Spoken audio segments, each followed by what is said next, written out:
Olá, minha gente, sejam todos muito bem-vindos ao podcast Papo de Redação. Hoje é terça-feira, dia 29 de outubro, episódio de número 360. A gente vai dar um 360 aqui nas notícias nas últimas horas. Agradecer demais mais uma vez a sua companhia aqui no nosso podcast. Eu sou o Lucas Lucchesi, te convido a interagir conosco por meio das suas mensagens pelo WhatsApp, da redação, que é o 999715300, e a seção de comentários do canal da Folha no YouTube, que está aberta para você comentar, para você mandar algumas críticas, por que não, né, para a gente, e interagir aqui conosco. Bem, hoje temos notícias policiais, ainda sobre a prisão de uma dupla suspeita de cometer vários assaltos aqui em Boa Vista. Tem ainda o desaparecimento de uma criança de 10 anos, que já foi encontrada, né? A gente vai entender melhor o contexto desse desaparecimento. Tem ainda a operação do governo de Roraima para poder combater os incêndios, os focos de queimadas aqui em Roraima. A gente vai falar também da Assembleia Legislativa de Roraima, que derrubou um veto e agora o Estado vai passar a obrigar salva-vidas em locais aquáticos aqui em Roraima. E ainda o bloqueio da BR-174, incluindo a fala de um dos alvos desse protesto, né, de indígenas que estão manifestando contra o marco temporal.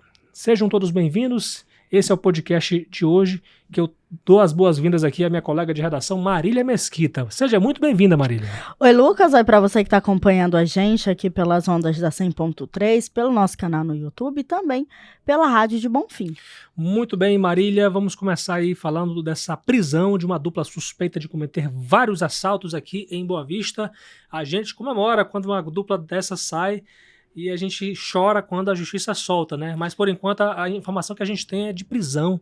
Até o momento, eles estão por lá ainda, né? Eu acho. Isso, estão lá no 5º Distrito Policial e essa prisão ela foi efetuada aí pela guarnição da viatura 702 do reforço setorial do 1º Batalhão da Polícia Militar, que prendeu aí essa dupla de venezuelanos de 24 e 25 anos, que são suspeitos de cometerem assaltos aqui em Boa Vista. Essas prisões elas foram efetuadas no início da tarde de hoje, na rua São Rafael, no bairro Centenário. Um terceiro envolvido que conseguiu fugir, ele chegou a efetuar um disparo contra a guarnição. E como que os policiais chegaram aí nessas criaturas? Os policiais eles estavam em patrulhamento quando se depararam com um dos suspeitos, que, ao avistar a viatura, jogou invólucros e correu para dentro de uma residência gritando: a polícia, a polícia. E aí ele deixou o portão entreaberto, o que facilitou a entrada dos policiais no imóvel. O outro envolvido, ele conseguiu fugir pulando muros da vizinhança e ele efetuou disparos aí contra um dos policiais da equipe que estava na calçada, que teve que revidar, mas acabou não atingindo aí esse suspeito. A bala que o rapaz efetuou contra a polícia atingiu o poste de energia elétrica. E aí os outros dois também tentaram fugir, mas acabaram sendo capturados. No momento da abordagem e busca pessoal, foram encontrados aí com a dupla uma pistola calibre 380, 3 munições intactas, 26 invólucros de skunk, 3 aparelhos celulares, uma balança de precisão, 3 aparelhos celulares, cordões e um tênis, fruto dos roubos. Além disso, foi encontrado no local uma motocicleta utilizada para efetuar os disparos.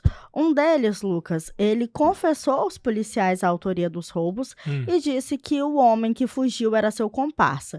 E durante a pesquisa no sistema integrado, foi constatado que esse rapaz, o Brian, ele possui um mandado de prisão por condenação pelo crime de tráfico de drogas. E aí, diante dos fatos, os suspeitos e o material apreendido foram apresentados na central de flagrantes para as providências cabíveis. E aí tem uma situação, Lucas, que foi até engraçada por um lado, que na motocicleta que eles utilizavam tinha uma frase que dizia assim, que Deus abençoe o rolê. Só que Deus não abençoou o rolê, o pau torou e o reforço setorial aí efetuou essa prisão. Abençoou o rolê dos policiais aí que conseguiram prender aí. Sim. Ele não falou que rolê, né? Se era o deles ou dos policiais. Não disse se era o deles, né? Mas que bom que Deus não abençoou o deles e Deus não aprova esse tipo de comportamento. E abençoou aí o reforço setorial que efetuou essa prisão. E um dos policiais, um dos soldados lá, ele não foi atingido também, porque a bala chegou bem pertinho dele. Pois é, né? Deus não dá asa pra cobra, gente. Não dá asa pra cobra. A justiça... Eu digo uma coisa. A justiça, ela não tarda. A justiça de Deus, eu digo, né? Ela acontece no tempo certo, né? Eu corrijo essa frase, a justiça tarda, mas não falha. Na verdade, a justiça acontece no tempo de Deus, acontece no tempo certo. E nesse caso aí, parece que veio mais cedo no nosso relógio, né? Mas no relógio de Deus veio no tempo certo. Certinho. E aí esses roubos, eles vinham acontecendo aí desde a semana passada, essa semana ali, em torno do bairro São Bento, ali naquela região. E também um dos roubos chegou até a ser registrado por câmeras de segurança. E aí, se você é curioso, depois que eu vi o papo de redação aqui, na rádio, você vai lá no site da Folha, nessa matéria e assiste o vídeo. Muito bem. E, Marília, eu quero saber o que aconteceu, rapaz, com esse menino de 10 anos que fugiu de casa, né? Pelo menos a informação que a gente recebeu preliminarmente ontem já. E aí acabou sendo encontrado horas depois, né, Marília? Isso, foi um caso que gerou bastante repercussão nas redes sociais ontem, que foi a fuga do Cassiano de Souza, de 10 anos. E esse menino, ele estava desaparecido desde as 16 horas da segunda-feira, ou seja, desde das 4 da tarde de ontem. E ele foi encontrado por volta das 10h30 da noite na Praça do Pérola pela Guarda Civil Municipal. A mãe do Cassiano, a Geisiane de Souza, ela contou à reportagem que o filho havia fugido de casa, pois estava de castigo. E aí esse desaparecimento, ele causou aí bastante comoção nas redes sociais, todo mundo compartilhando. A equipe da polícia militar estava em busca dessa criança, policiais que estavam de folga também estavam à procura do Cassiano, os familiares, os amigos, mas graças a Deus ele foi encontrado, estava bem, e aí agora ele já está aí com a família. E dando muita explicação, né? Diga-se de passagem. Agradecer demais a tua participação aqui, Marília. Desejar a você uma excelente semana. Tchau, Lucas. Tchau para você que está nos acompanhando. Que essa semana seja ótima, maravilhosa. Tchau para você. Beijo e até a próxima. Vamos agora falar de estiagem, gente. Porque agora o governo de Roraima lançou a Operação Verão Sem Fogo, que tem direito aí a empregar 300 bombeiros e brigadistas também, com essa função de combater as queimadas. Quem vai falar sobre isso é a Adriele Lima. Muito bem-vinda, Adriele. Oi, Lucas. Oi a todo mundo que acompanha o Papo de Redação. Exatamente, né? Como a gente já via cobrando nos papos de redação anteriores, uma ação mais efetiva contra a estiagem. Hoje o governador aí assinou um decreto de criação desse gabinete para essa situação de emergência, aí a Operação Verão Sem Fogo, que tem esse objetivo de combater justamente os incêndios florestais e os efeitos da estiagem. Conforme o plenário, a previsão é de que a estiagem de 2024 e 2025 será mais severa que a que a gente passou de 2023 para 2024. Mesmo a gente fazendo levantamento, né, com o pessoal porque é engraçado, né, porque tem alguns meteorologistas que falam o contrário, né? Exatamente. A expectativa, inclusive, que a gente já está acompanhando é que seja não assim, seja tão intenso quanto antes, isso, né? seja muito quente, mas não tão crítica, uma situação tão crítica quanto a gente viveu em 2023 e 2024. Sim. Mas, querendo ou não, a gente se prepara aí para possíveis situações ruins. Sim. E o governo assinou esse decreto justamente pensando em combater esses incêndios florestais aí previstos para acontecer durante o nosso período seco. A ação, ela envolverá órgãos estaduais, como a Fundação Estadual do Meio Ambiente e Recursos Hídricos, a FEMAR, a Secretaria de Saúde, a Companhia de Águas e Esgotos de Roraima, CAE, e outras entidades, como a Roraima Energia, o Exército e as Forças de Segurança Civil e Militar do Estado. Segundo o comandante-geral do Corpo de Bombeiros de Roraima, o coronel Anderson Carvalho, em 2024 foram registrados aí mais de 4.800 focos de incêndio no estado. E ele afirmou que esse número corresponde a 3% da quantidade total de focos do Brasil. Nossa. É um dado aí que a gente também já vem acompanhando desde o início do ano. A gente noticiou muito focos de incêndio. E além das queimadas, o comandante explicou que a ação também abrange o fornecimento de água no estado, que é algo que a gente também já está acompanhando desde a semana passada. Né? Neste momento, o nível do Rio Branco marca 1,06 m. Está quase chegando a 1 metro. Eita, gente. Tá? E aí a operação ela também tem essa preocupação de não deixar que os municípios fiquem desabastecidos. Algumas das ações propostas para a operação nessa situação é o monitoramento climático situacional, implementação do Centro de Monitoramento e Controle de Riscos do Corpo de Bombeiros, a aquisição de materiais e equipamentos, integração com os órgãos e as instituições nas ações de prevenção e combate aos incêndios florestais e a implementação das ações do projeto do Fundo Amazônia UBNITES. Segundo o presidente da CAE, né, porque a gente também ouviu aí a CAE novamente para falar sobre essa situação da água, e ele falou que ele estima que ao menos 28 poços artesianos serão perfurados na capital e nos demais municípios para evitar o desabastecimento em Boa Vista. Sim. E nos outros municípios. Né, ele também falou que a CAE vai atuar para evitar as crises de falta de água nos bairros e no interior no período de estiagem, e falou que a ação irá depender que essa ação, né, e vai depender da gravidade da estiagem, mas eles estão se preparando justamente para evitar esse desabastecimento aí em todo o estado. É o que a gente espera, é o que a gente cobra, como temos cobrado, na verdade, nesses últimos dias, porque o que se tem dito aqui é essa falta de água, né, Adriele? Bairros aí, como você citou mesmo, o Jockey Club, dias e dias sem água, né? E aí todos os dias a gente recebe denúncias, recebe reclamações, até dos nossos próprios colegas aqui, que estão espalhados em toda a Boa Vista, e relatam aí a falta de água.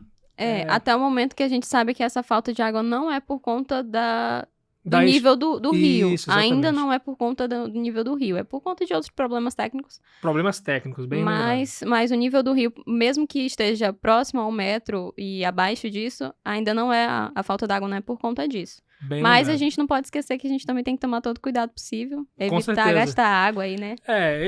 Tem um pessoal que adora gastar água, né? Inclusive lavar calçada, né? Nessa época de estiagem, aí vai entender, né, gente? O pessoal não acordou para a realidade ainda, Adriane. Não, ainda tem gente que lava calçada, né? Enfim, né? Tem outras formas de você cuidar. É uma opinião minha, né? E eu particularmente, como uma pessoa que eu busco, da maneira que eu posso orientar as pessoas a fazer, e principalmente nessa época que a gente tem pouca água, não faça isso, gente.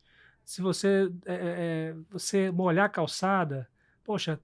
Molha a planta. Molha a planta, molha né? uma árvore, planta uma árvore. Lá, né? Exatamente, né? Mas, poxa, pelo amor de Deus, né? Mas, enfim, Adriele, agradecer a sua participação aqui e desejar para você uma ótima semana. Obrigada, Lucas, e até a próxima. Muito bem, e a gente ainda vai falar mais ou menos de água, porque hoje a Assembleia Legislativa de Roraima derrubou um veto do governador ao projeto de lei que visa obrigar salva-vidas em locais aquáticos. Quem vai mostrar melhor essa situação e vai explicar melhor, na verdade, é a Paola Carvalho, a nossa repórter mais apolítica aqui da redação. Eu digo mais apolítica porque também a gente cobre todos os tipos de assuntos, né, Acaba Paola? que a gente vai, né? Exatamente. Seja muito bem-vinda. Obrigada, Lucas. Obrigada a todos os ouvintes do Papo de Redação, né? Mais uma vez a gente aqui, né? Falando um pouquinho sobre o que está acontecendo em Roraima. E aí, realmente, né? Teve essa informação hoje, teve sessão... Hoje, né? Terça-feira, 29 de outubro, teve sessão ordinária na Assembleia Legislativa. E aí, foi derrubado o veto desse projeto de lei de autoria do deputado Renato Silva. E nesse projeto, né? Foi derrubado por 18 votos, o veto total do governador Antônio Danário, que prevê a contratação de um salva-vida para cada grupo de 200 pessoas que frequenta instalações aquáticas privadas ou de uso público. E aí, com isso, né, com essa derrubada desse veto, né, esse projeto vai virar lei por promulgação do presidente da casa, do deputado Soldado Sampaio, né, do Republicanos. Sim. E aí, esse projeto de lei apresentado pelo deputado Renato Silva, ele foi aprovado em julho. Ele foi apresentado em 2021, na verdade, pelo deputado em razão de um caso que chamou comoção, né? Teve comoção aqui em Roraima, pela morte de uma menina chamada Aline da Costa Medeiros, que ela morreu afogada no Balneário Aracati. Ela tinha apenas 9 anos, né? E aí começou esse questionamento sobre a necessidade realmente de ter um profissional, né, que tenha conhecimento sobre fazer uma recuperação rápida, né, de pessoas ali que estiverem afogadas, ou então impedir um afogamento mesmo, né? E aí ele propôs essa lei, né? Ele está chamando essa lei de Lei Aline Medeiros, né, em homenagem a essa menina. E aí, essa obrigação, o que ele pedia, né? O que ele pede nesse projeto? Para que todos os estabelecimentos, né, de atividades turísticas, tipo balneários, praias, lagos, lagoas, cachoeiras e rios que tenham acesso facilitado, ou que estejam próximo, tenham salva-vidas, né, próximo. Sim. E o salva-vidas, ele tem que ser habilitado profissionalmente, autorizado pelo Corpo de Bombeiros, né? E quando civis, os profissionais contratados pelos estabelecimentos privados, eles têm que exercer as suas funções após autorização do órgão competente. Esse foi o questionamento com relação ao veto, né, do governador, na verdade, do Denário, porque ele citou que poderia infringir, né, porque o parlamentar, né, o deputado Senado Silva, com esse projeto de lei, ele estaria invadindo a competência, né? Justamente isso, né? Do Corpo de Bombeiros, que é um órgão do governo do estado, né? E aí, por isso, ele alegou que essa seria a justificativa para ele vetar esse projeto. Mas aí, os parlamentares, né, entenderam da necessidade, né, de manter essa proposta ativa, e aí derrubaram o veto por 18 votos, né? E aí, a perspectiva é que essa lei seja promulgada, e aí realmente, né, depois os parlamentares, né, a própria população também pode fiscalizar se vai ter algum profissional realmente, né, disponível, né, nessas áreas, porque a gente sabe como que aqui em Roraima começa um calor, né, como a gente está nesse período já, os balneários ficam cheios, realmente, a gente tem mesmo esse costume, né, nos finais de semana, feriados, como a gente teve agora nesse recente de segunda-feira, as pessoas irem para banhos, irem para garapés, podem ser os passeios particulares nos seus sítios, suas chácaras, mas muita gente recorre aos balneários, né, para lagos, lagoas, né, e lugares que têm acesso, lugares que têm, né, uma empresa lá responsável. Então, por que essa empresa também não fica responsável por oferecer uma segurança a mais para a população que vai fazer essa visita? Pois é uma lei muito importante, né, porque visa a segurança, né? Agora, a gente não sabe como é que vai ser daqui em diante, porque o governador ele teve um motivo legal para poder vetar, né, que é uma questão de constitucionalidade. O governador entendeu que é uma lei inconstitucional porque está invadindo a competência dele. Ou seja, o governador ele devia ser o autor desse projeto, não um deputado estadual. Isso foi o questionamento, né? E vamos ver, né, porque geralmente quando se há um entendimento profundo, né, em relação a isso, geralmente um gestor ele aciona inclusive a justiça para poder derrubar uma lei, uma cautelar para suspender. Né?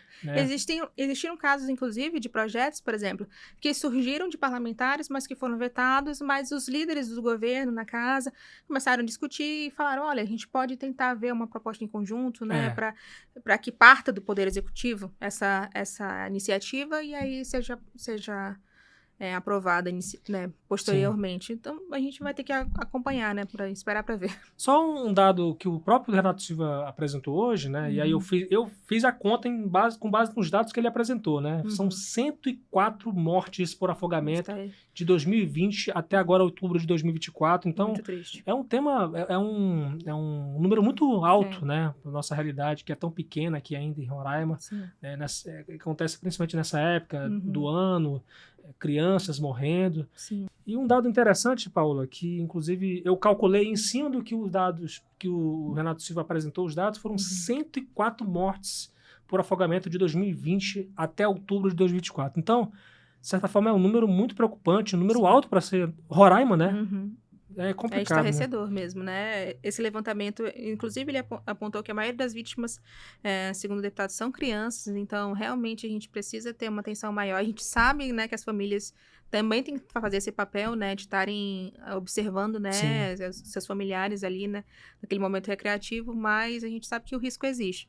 E em outras situações, quando a gente vai para fora, né, do estado aqui de Roraima, a gente percebe que realmente existem esses profissionais, né, ali disponíveis para fazer esse atendimento, ou para fazer uma segurança, né? Ou até para alertar, né?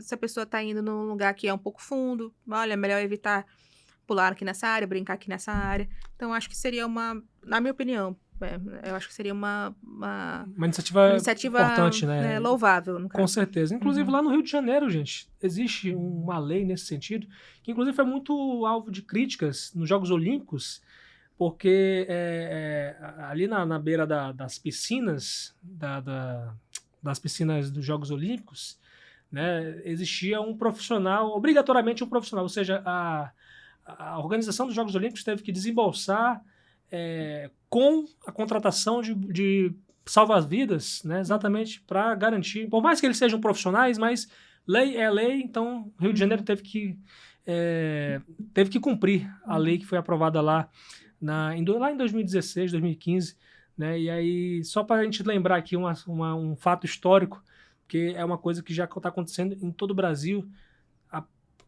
Rio de Janeiro foi um grande exemplo, né? Mas enfim, vamos esperar com que iniciativas como essa possam ser tomadas para proteger principalmente as nossas crianças e as pessoas que não sabem nadar. Agradecer demais, Paola, a sua participação aqui. Até uma próxima. Agradeço, Lucas. Até a próxima. Gente, hoje, indígenas das terras indígenas Raposa Serra do Sol e São Marcos bloquearam o quilômetro 666. É isso mesmo, o número do quilômetro. Esse número bem famoso, lá da rodovia federal BR-174, em Pacaraima, no norte de Roraima. A Polícia Rodoviária Federal, ela monitora o protesto, né? A informação atualizada até o momento é de que essa manifestação continuava, né, lá nessa altura do quilômetro 666 da rodovia federal BR-174. Um ato que iniciou por volta das 8 da manhã, próximo à comunidade indígena Sabiá.